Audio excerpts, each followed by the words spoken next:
Hi, everyone. Thanks for being here. Thanks for coming to the White House for your daily briefing on this chilly but glorious day outside. You should have, if you checked your inboxes, a statement from me on European Union actions targeting Iran and Syria.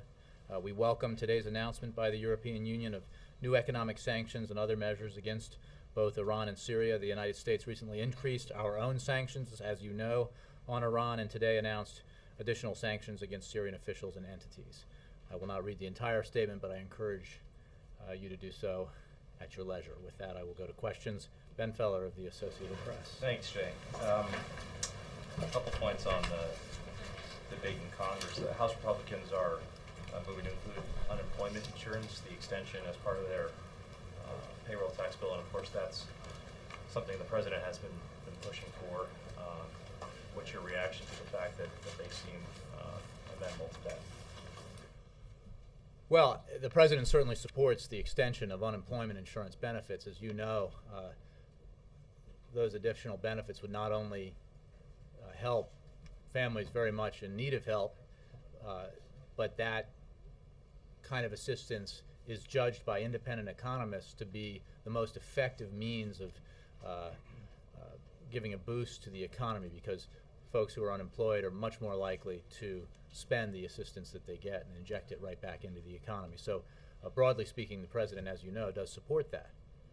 In terms of the overall Senate Republican proposal, I think it's important to note that they fall short substantially of what the President has put forward and what Senate Democrats have put forward on the payroll tax cut. The President has called for not just an extension of the existing 2% tax cut, but an expansion to 3.1%, which would give an average American family, working family, next year a $1,550 $1,550 tax cut.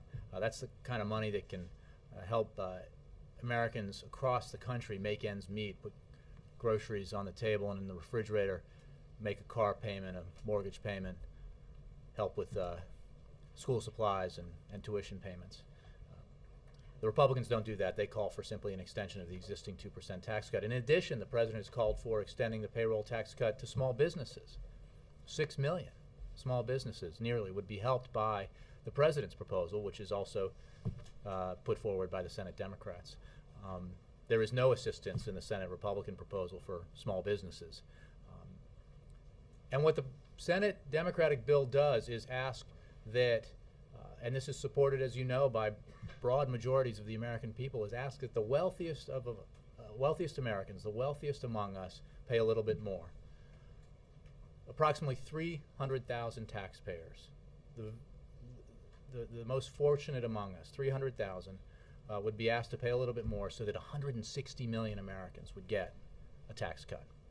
The President thinks that's the right thing to do. Democrats think that's the right thing to do in Congress. Americans of all types think it's the right thing to do. We urge Republicans in the Senate to vote accordingly when that bill comes to the floor, either today or tomorrow. What about the White House reaction to how the Republicans in their proposal yesterday would pay for the payroll tax? They had several provisions. One of them was asking for the wealthy to simply donate money to draw down the deficit. Is that something the White House thinks we can do? A couple of things. One, I just want to note again that their proposal is not, this is not an issue where they both put forward the same payroll tax cut for, the President has put forward, the Democrats have put forward something much more substantial for middle-class Americans and for small businesses. Again, the Republicans offer no assistance to small businesses, no tax cut, and we pay for it in a way that is broadly supported by the American people. I would urge you not to be distracted by window dressing in the proposals that have come forward in terms of pay-fors by the Republicans. The fact of the matter is it's an unbalanced approach that would not and will not garner the same kind of support from the American people that the President's proposal has garnered. One quick question on Europe. I haven't heard the White House yet react, unless I missed it, to one of the big ideas being talked about, which is a fiscal union of the countries, so that they wouldn't only have united currency, but they would actually tie together their budgeting and spending policies, which would obviously be a big deal. Is that something the White House supports? Well, you haven't heard the White House comment on it, and you won't today because it's not an idea that I have heard discussed here in meetings at the White House. Perhaps you might address that question to the Treasury Secretary, but it's not something I've heard discussed here. Yes, Reuters. Jay, is the White House at least encouraged by what the Republicans have been saying over the last 2 days on the payroll tax cut?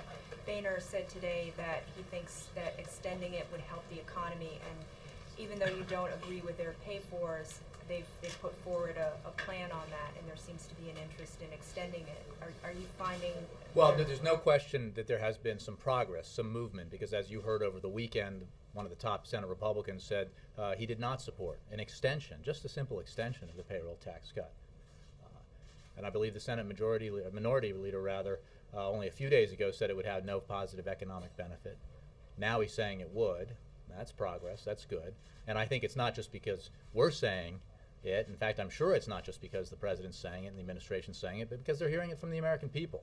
They're hearing it from businesses who would be helped not just by the president's small business tax cut, but by the expanded tax cut to 160 million Americans who would then use that money to pay bills, to make purchases, and thereby boost the economy and cause it to grow and cause businesses to hire. So, yes, that's progress. But let's be clear that they are still not proposing, setting aside pay-fors, they are still not proposing what the president believes is the right remedy for the economy, the right medicine, if you will, which is not just to extend the tax cut, but to expand it, make it bigger. This year, 160 million Americans got on average an extra $1,000 in their paychecks because of that tax cut that the president and Republicans agreed to and the president signed into law a year ago. That will expire, resulting in taxes going up if nothing is done.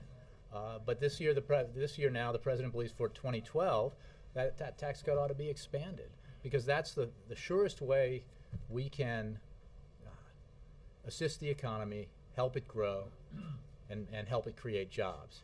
So, and then of course he's added something that Republicans apparently do not support, which is, even though numerous leading Republicans said in the past that they would support a payroll tax cut for small businesses, they have not included that in their proposals. Are you seeing a basis for compromise? You say it falls short, but do you see a basis for Well, compromise? look, there's been progress. We're focused on a vote that's going to take place either today or tomorrow in the Senate on a bill that we believe is the right medicine, that we believe gives the kind of support to American taxpayers that they deserve as we continue to emerge from the worst recession since the Great Depression. We urge Republicans to vote for it, to hear the voices of their constituents who support it and who support the way it's paid for, as proposed by Democrats and as supported by the president.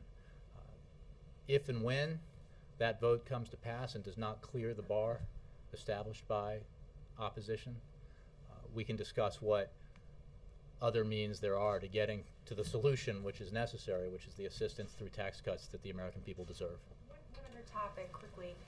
Was the White House or the President informed ahead of time about the central bank action to stem the European crisis, and what does the President think about that action? Is he consulting closely with the Federal Reserve on these actions? You know, we don't talk much about the Fed from the podium here. The Treasury Department might have a statement. In fact, I'm not sure if Secretary Geithner or Treasury Department put out a statement on that. I don't have anything further for you on it from the podium. What's the president doing to make anything come through either this evening or tomorrow when there's vote?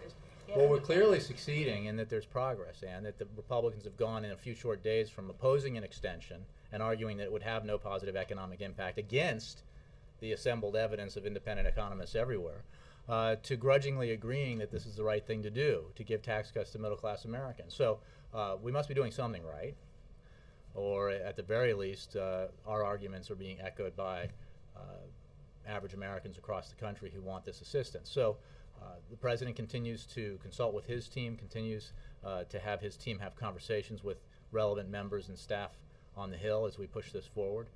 Obviously working with Senator Reid in the Senate to move the Senate Democratic proposal forward.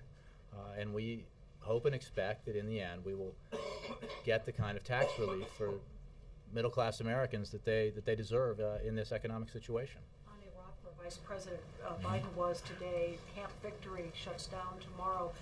would President Obama consider ever sending back into Iraq trainers or others to help the Iraqi government, the Iraqi? Oh, we've said, Ann, as you know, that we expect to have a relationship and a full one with Iraq going forward, the kind of relationship that's built on economic ties, diplomatic ties, as well as security ties that we have with sovereign nations elsewhere in the region and around the globe. What form that would take or might take is going to be a matter of discussion and agreement between the Iraqi government and the United States government. So what is happening now, as has been noted in the stories coming out of Iraq, is that we are now witnessing the fulfillment of the President's commitment to end the war in Iraq responsibly, to keep his commitment and the commitment of the previous president to draw down all U.S. forces by the end of this year. That is happening. I believe we're down to something like 15,000 now, and they will be out by December 31st. And that is a very important commitment for the American people as well as this president. Let me move to the back. Cheryl. Yeah, House Republicans have been working on a series of regulatory reform bills over the last few weeks and more votes ahead. Is it time, and these are supported by the U.S. Chamber and others, businesses that they say would help create jobs. Is it time for a regulatory reform bill? Well, I don't know specifically which bills you're referring to. This president's record on regulatory reform is quite significant. The look back that he instituted to ensure that the regulations that are on the books are as efficient as possible, and the ones that are no longer useful or effective are removed. I can cite the studies that have been made that demonstrate that there have actually been fewer and less costly regulations put in place by this administration in its first 2.5 years than in the previous administration. So we work very aggressively to ensure that we take the necessary action to protect our air and water, and that we also issue regulations and reform regulations in a way that makes them as efficient as possible. Yes? The Republican Senate Republicans plan has a component to pay for it through means testing for millionaires. And are they onto something here? Well, I think again, that's what I was referring to. It's sort of a little, to pick your metaphor, window dressing or gorilla dust. It's a fraction, as they admit, of what their pay-fors are. What the foundation of their pay-for is basically a violation of the very agreement they made just a few short months ago. And that's the kind of stuff that drives Americans crazy about Washington, where you sign a deal, you have an agreement, bipartisan agreement, then you change your mind a few months later, whether it's with a sequester or with non-defense discretionary spending, which I would remind you, through the Budget Control Act, in the agreement reached in a bipartisan fashion and signed by this president into law, brings non-defense discretionary spending down to its lowest levels since Eisenhower was president, and we all like Ike, and that is a deal that has been signed and should be adhered to. Alexis, and then Jessica. Senator McConnell asserted yesterday that the country needs the extension of the payroll tax and perhaps the UI extension because President Obama's economic policies have failed. What's the president's reaction to the idea that these extensions or expansions are needed because his policies have failed? What my reaction is that the policies that got us to the worst recession since the Great Depression obviously preceded this president coming into office. In fact, the economy was in dramatic free fall when this president was sworn in. As you well know, and as every American with a brain in his head knows, this economy was in collapse when President Obama took office. And the actions that he took, working with Congress, saved us from a depression, saved the auto industry in this country from collapse, and the loss of another 1 million+ jobs in addition to the 8 million that were lost as a result of the recession. The actions that he took, we firmly believe, have set this economy back in the right direction. It has been growing steadily now for a number of quarters, and it has been creating private sector jobs, over 2.5 million. Not enough when the hole is as deep as this recession caused, but the direction is the right direction. The direction that we had when we got here was very dramatically the wrong direction. Yes, Bill. Oh, I'm sorry. Wait, I did say Jessica. Sorry.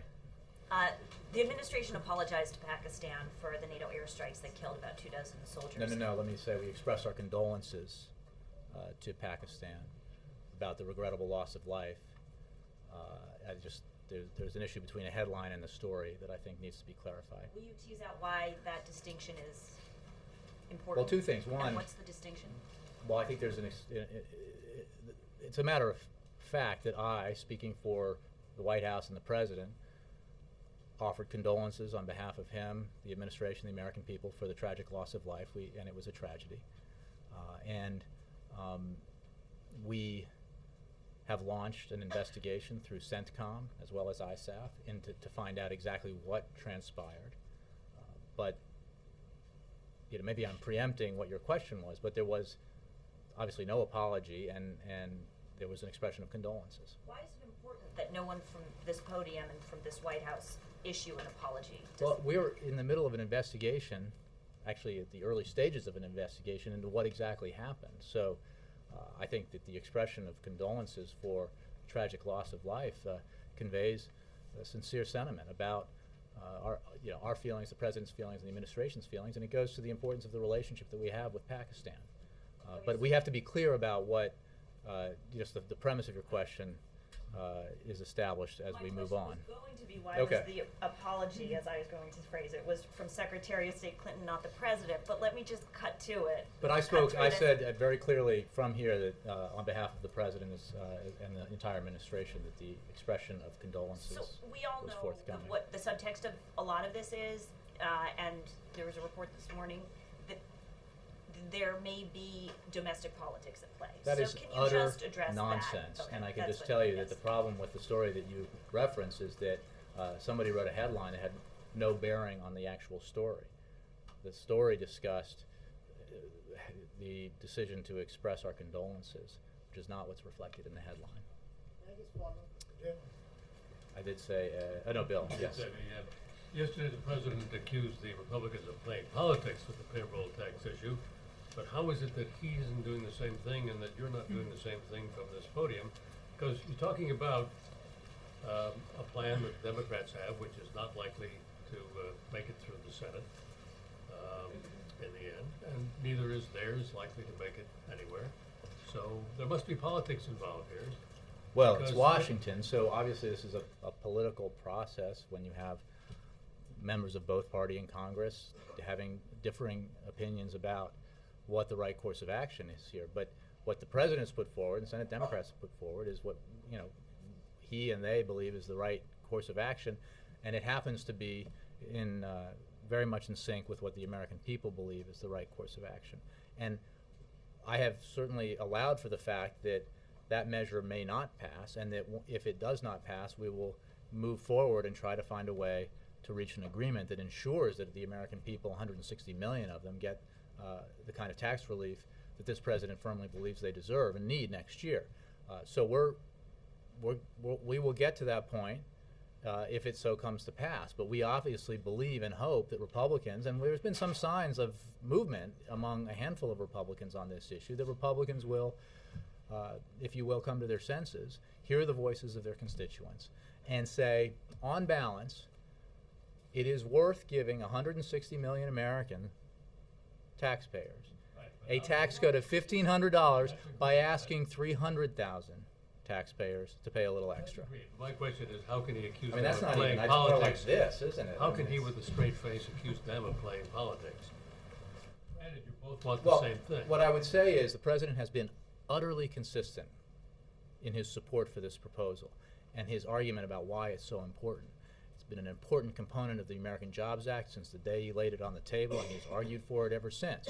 What we have heard in just a few days is a lot of different points of view, not just from Republicans, but sometimes from the very same Republican in a matter of hours or days about whether or not they even support giving tax cuts to the middle class of, here in America.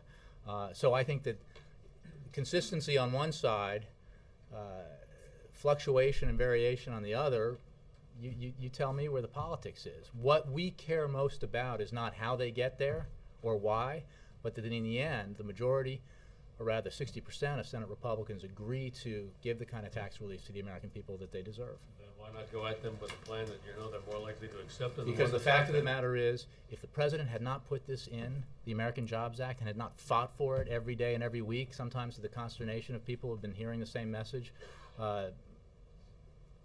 so frequently, we might not even be debating this. I mean, given that the number 2 Senate Republican said he wasn't even for it just 4 days ago, if the president had put it on the table, do you think the Republicans would have? I'm not sure they would have. So it is because of the leadership of the president, because of the agreement of Senate Democrats, and the consistency of our message that we are where we are, and we believe we will get a payroll tax cut for middle-class Americans, and hopefully we will get a payroll tax cut for small businesses. That's how this town works, as you know even better than I, Bill, because you've been covering it longer than I did. So that's called leadership. Not likely to come out of the hides of the millionaires, as the president and you keep suggesting. And the American people suggest is the right thing to do. Mr. Henry.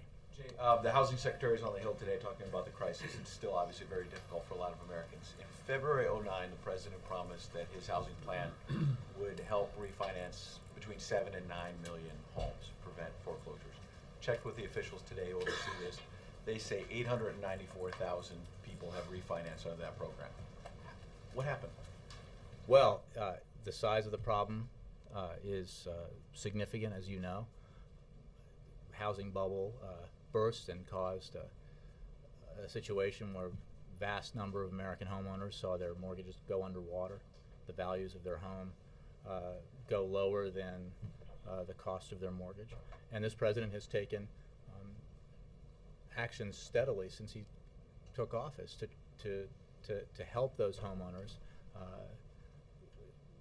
get into a better financial system with regards to their mortgages and financial situation rather. And there have been a number of steps taken, including those this year, this summer and fall, and he's going to keep looking for ways to improve it.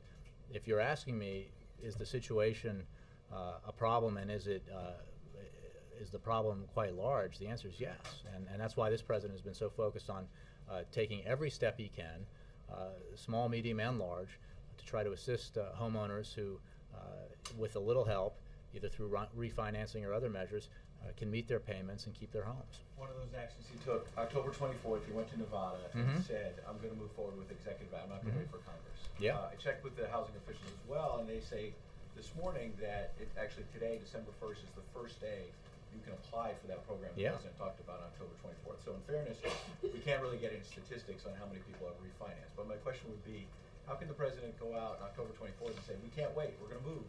Here we are on December 1st, and the officials are saying that because he it launched, won't have an impact until the first quarter of 2012. he made an executive action on October 24th, if that's the day, my mother's birthday. Hi, Mom. And I hope I called her. I hope I called.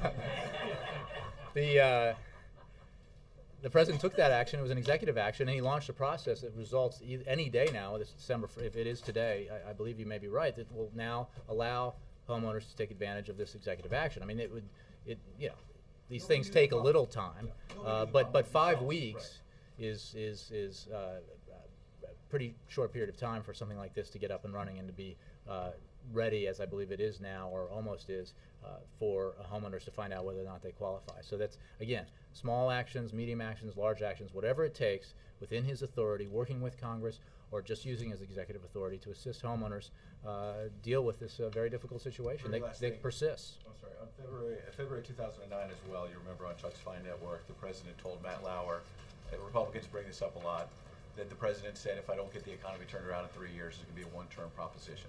Last night at one of the fundraisers in New York, he was saying, look, these problems are so large, you might need more than one term. You might need another down the road, it might be more than one presidency.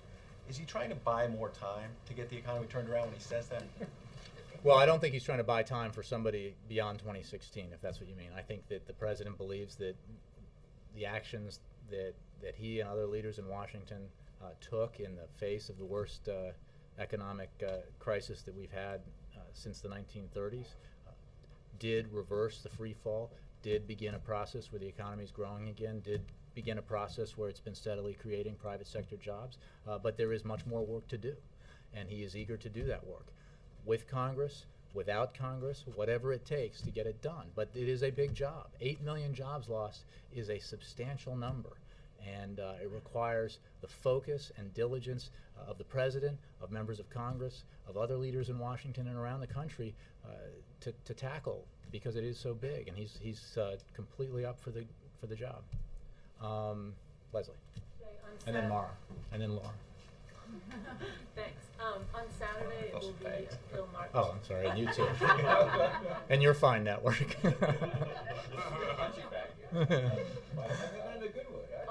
On Saturday, it will mark 2 years since the American contractor Alan Gross has been held in Cuba. His wife has been rather vocally critical of the administration in recent days as it comes up to the anniversary. She said that the administration has kept its hands off it. Can you address that, and does the president intend to mark it in any occasion on Saturday? You know, I apologize. If you had given me a heads up, I would have looked into this before I got here, but I would have to check on that. I just don't know. But thanks. Wait, what order did I say? Mara? Yeah. Now that we're no longer fighting about whether the payroll tax should be extended, we're fighting about whether it should be expanded and how to pay for it. Could you clarify, when you said the means testing of federal benefits was window dressing, is the president against means testing, or just because it's a violation of the budget agreement? Let's be clear. As I understand it, the pay-fors that they put forward require a change in the caps, a reduction in the caps agreed to in the Budget Control Act. That's the violation. I'm not sure. I'm not sure what the means testing aspect of it is. What I do know is that it's window dressing because it's a very small portion of what their pay-fors would be. And against means testing. The majority of the. I'm not saying no, he's not saying that, but he's not saying he's for this proposal because we haven't really had a chance to look at it that much. What is important, though, is that it is window dressing. Okay, but the second question about the pay-fors, I mean, I know you want this fight to go on and on and on. No, I mean, no, we want it to pass tonight or tomorrow. Yes, but one of the other pay-fors that they suggest, in addition to the, millionaires can donate their money to the deficit, is they want to extend the president's own federal hiring and pay freeze. Are you for that? Again, are you open to that? There was an agreement, as you guys covered very closely this summer, called the Budget Control Act, that set caps in discretionary spending, as well, non-defense and defense, that require very significant cuts. Reductions in non-defense discretionary spending that bring us down to the lowest level relative to the size of the economy since Dwight Eisenhower was president. This would violate that, and it would result in, because their proposal says you would have to lower the caps. It just increases it, right? It means that you prevent. It lowers the caps more so that you cut energy, you cut education, you cut Head Start, you cut all the things. So in other words, rather than ask 300,000 American taxpayers, millionaires and billionaires, to pay a little bit extra, you stick it to the very people you're trying to help through the payroll tax cut. And by violating the Budget Control Act that you voted for and agreed to just a few short months ago. And one other question to follow up on Jessica's mischievous inquiry about the apology. Are you ruling out an apology, or you're just saying it's premature because you haven't finished the I'm just saying that there is an investigation that has just been launched by CENTCOM, and that we don't know. We need to find the results of this investigation. We have offered our condolences. We have called it what it is, a tragic loss of life, and we anticipate results of the investigation to come when they're ready. And for now, I'm not going to prejudge actions we might take, what we might say in the future. I think the whole issue of that you raised was brought up through a faulty headline that is not even reflected in the story. The whole discussion here was about the expression of condolences. I believe Laura is next, then Chuck. Did you have one? I did. My question is about the confirmation of Richard Cordray, and I'm wondering if you could tell me what the administration is doing right now to try to make that happen, including fighting tooth and nail to make it happen, because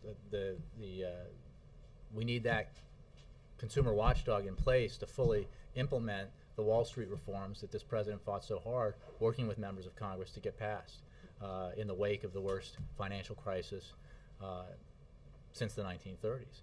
And we call on Congress to pass and not try to stall that confirmation or reject that confirmation of a man who is unbelievably qualified and supported by Republicans, but yet apparently we'll see.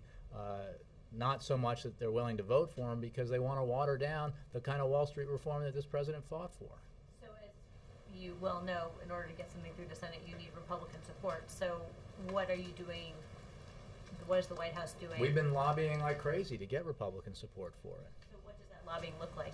Are you having one-on-one meetings with Republicans? Are you doing direct outreach? This has been to going on, as you individuals? know, far too long. You know, he should have been What's happening confirmed. right now, as I understand? Well, I don't know this if is anybody's on the going phone right now, but we have been working very, you know, we have folks who go up to the Hill, we have folks who call key staffers and key senators, and we hope that they would vote to confirm Mr. Cordray because he's the right man for the job. So you're saying that the White House is doing direct, specific outreach to Again, I don't know what's individual happening at members? this moment or what's happened today, but there has been direct outreach, yes. I'm not really, I mean, I don't want to play lawyer here. I'm not really talking about like this moment or Right. today. I'm talking about If you're at this asking me, moment has there been an is- effort, a direct contact with senators, urging them to vote for and explaining why they should vote for Richard Cordray? The answer is yes. with Republicans Yes. as well as Democrats? Yes. You called their proposal to pay for it unbalanced. What makes it unbalanced? Well, I think the solution of cutting education and energy and the kind of programs that often, in large measure, help the very people that are supposed to be assisted by a middle-class tax cut for 160 million working Americans makes it unbalanced.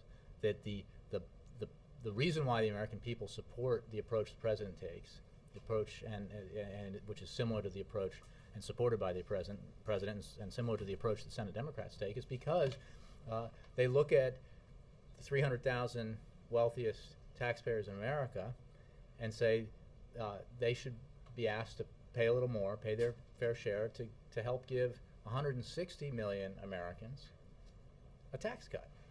You know, 160 million Americans, on average, for the American family, $1,550 in tax cuts. Nearly 6 million small businesses, and you know what happens when you give small businesses a break like that? If passed, I think this would be the 18th tax cut or tax relief, form of tax relief that this president would have made law, and it encourages businesses to hire people, to grow, to invest, and that causes economic growth and causes job creation. There are some Republicans though that say a balanced approach is a little bit of what you're trying to do with the millionaires, but also offering a lot more cuts. Well, so why not offer up some more cuts to actually try to we've sort of made bridge this clear divide? that let's have the vote. We've made clear what we think is the right approach. The Senate Democrats have made clear what they think is the right approach, and we support that. And we support it because it is balanced, because you don't want to rob Peter to pay Paul. You don't want to. They don't think it's balanced. Well, and I'm comforted by the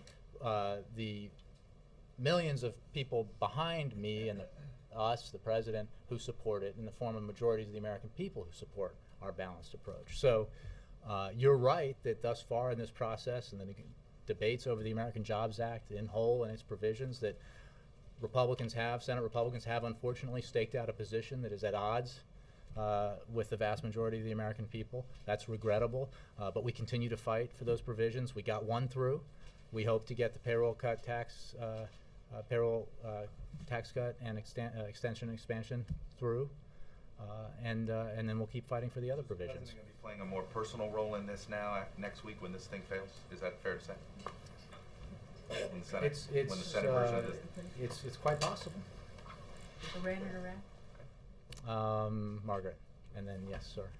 Chuck sort of stole my thunder. I had a domestic and a foreign policy question, but following up on that, what I wanted to ask is the president going to engage personally, not on the stump, but in terms of the negotiations, or was the lesson from the summer of the debt ceiling sort of, this is a nightmare, don't get involved, let Congress do it? And then I'll ask you my foreign policy question. He might He might what? engage personally. I think I'm sure, look, the president does have conversations with leaders and members of Congress, and he will continue to have those, and I anticipate he will have some such conversations in the coming days and weeks. And on that, back on that note, we have been talking about the end of the year, but is there a date at which everyone's paychecks get screwed up, and what's the I would ask Treasury, but I believe it's January 1st that the payroll tax cut expires at the end of the year. Taxes begin, you get hit right away. Taxes go up the next time you get a paycheck. And this is not the right time to do that to hardworking middle class and working class Americans, right? You gotta, this is still a fragile time in our economy. Outside independent economists have said very clearly that payroll tax cut extension and expansion has a very positive impact on economic growth and on job creation, as does the extension of it to the small businesses. So we cannot let this process result in a vote that raises taxes on middle class Americans because a section of Congress not supported by the majority of the American people wants to protect the tax benefits of 300,000 Americans. The Vice President is there. Does President Obama believe that Turkey is doing enough with regard to Iran? I know with Syria they've come forward this week in a way that's been really helpful to the U.S.'s policy, but is President Obama and his Vice President Biden asking Turkey to take additional steps on Iran, and what do they need to do? I would maybe take part of your question in terms of what specifically the Vice President's conversations will be like in Turkey or the messages that he's carrying. I mean, broadly on Iran, we have been very focused on and pleased by the international consensus that has been developed over these several years to sanction Iran, to pressure and isolate Iran, and that continues today, as I announced at the top of the briefing. Who was it? Iran and Iraq? Yeah. Hold on. Yes, I think I said you. Yeah. Tell me your name again, sir. Tejinder Singh. Nice to see you. Can you please confirm, following up on Jessica's question, that the White House received an advice from the American diplomats in Pakistan asking for an apology? Again, I would encourage you to read that story, because although the headline said one thing, the story said something else. There was a suggestion from our embassy in Pakistan that a message of expressing condolences be taped. We didn't do that, but I personally got up here and expressed condolences on behalf of the President and the American people. Secretary Panetta has done the same thing. So that message has been delivered. But again, the headline is at odds with the story. So do you expect Pakistan... I've been asked that, and I'm not going to answer... Do you expect Pakistan to reopen the borders soon? We certainly are working with Pakistan on this issue. We urge them to attend the conference in Bonn. And are working with them on our overall relationship. We understand that this is complicated by events, as has been the case at various times this year, but it's an important relationship that we continue to work on because it's in the interest of the American people and our national security that we continue to work on it. Carrie, and then, yes, Connie. A question about the President's aid speech this morning. He said he was going to refocus the fight on AIDS domestically, given how the rate has been constant over the last decade. Is that an indication that his predecessor Bush focused a lot on the AIDS fight internationally, didn't do enough domestically, and and in addition to that, does he plan to reach beyond what Bush did at some point internationally in terms of fighting? Well, I think you may be reading too much into this. I think one of the positive things about today's event was how bipartisan it was. President Bush participated, President Obama obviously did. The announcements that he made build on the work that President Bush did on this very important issue. And I would not take the steps that he's announcing in terms of domestic tackling of this problem as criticism, but just simply the right step to take at the right time. And does he plan to go beyond what President Bush did internationally? Well, I don't want to anticipate what he may or may not do in the future. I just want to celebrate what he announced today. I believe President Bush was speaking from a remote location. Yes, so I do not know that they spoke. Yes, Connie. Pakistan and then Iraq, and I'll go real fast. How many more billions is the U.S. planning to give to Pakistan? Is that in the pipeline? We have a program of assistance to Pakistan that is reviewed all the time, and there's no plan to.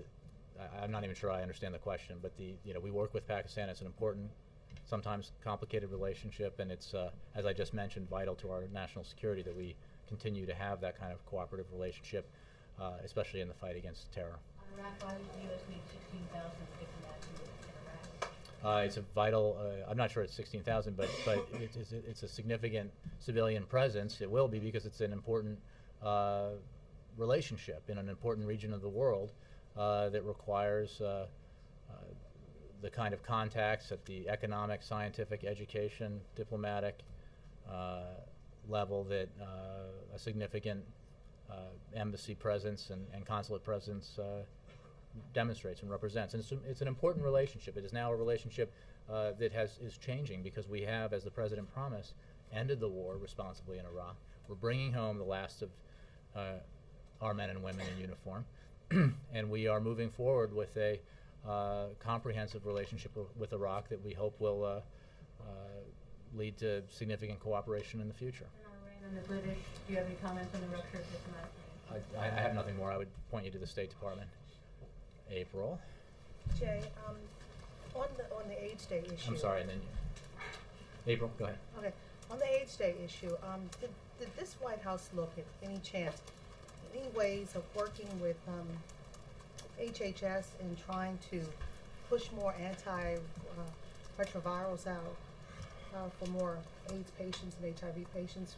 Is that something you're still looking at? Did you look at it? What happened? I appreciate the question, and I think we put out a significant paper on this, very detailed, that may go to the issue you're talking about. I don't have the answer from here in terms of the specifics and the approach that we're taking. So I would just either point you to HHS, or I'd start with the paper that we put out, and then go to HHS for more details. Should we expect something beyond today, since the President really emphasized that the numbers are climbing here versus in other places around the world? Well, that's why he directed $50 million additional dollars in funding for domestic HIV/AIDS treatment and care, using existing funds, but additional $50 million for treatment and care of HIV and AIDS patients. Toshi. Oh, I'm sorry. Yes. Tell me your name again. I know we spoke last. Richard. Okay. Thank you, Jay. Next week, the Canadian Prime Minister will be in town to sign a new comprehensive border security deal. 9 months negotiation. It's pretty fast these days. Is there any new terrorist threat that would justify such a fast signing of a treaty? You know, I would urge you to come back to me with that question. I don't have an answer. I don't have anything specific on that visit next week. But maybe our folks at the National Security Council can help you. Toshi. Thank you, Jay. Just this week, international organization called OECD in Paris predicted that the Eurozone economy is now entering recession now. And do you have any concern that the European recession could drag the US economy down to recession again? And given the context, are you satisfied with the current European response to the crisis? There was a meeting on Monday, but are you satisfied and confident? Well, as I've said before, we believe that the Europeans have it within their capacity to deal with this problem, and that they need to do so conclusively and quickly. They have taken some positive steps. They obviously need to take some more steps. And we are advising and consulting with them, given our significant experience on matters similar to this.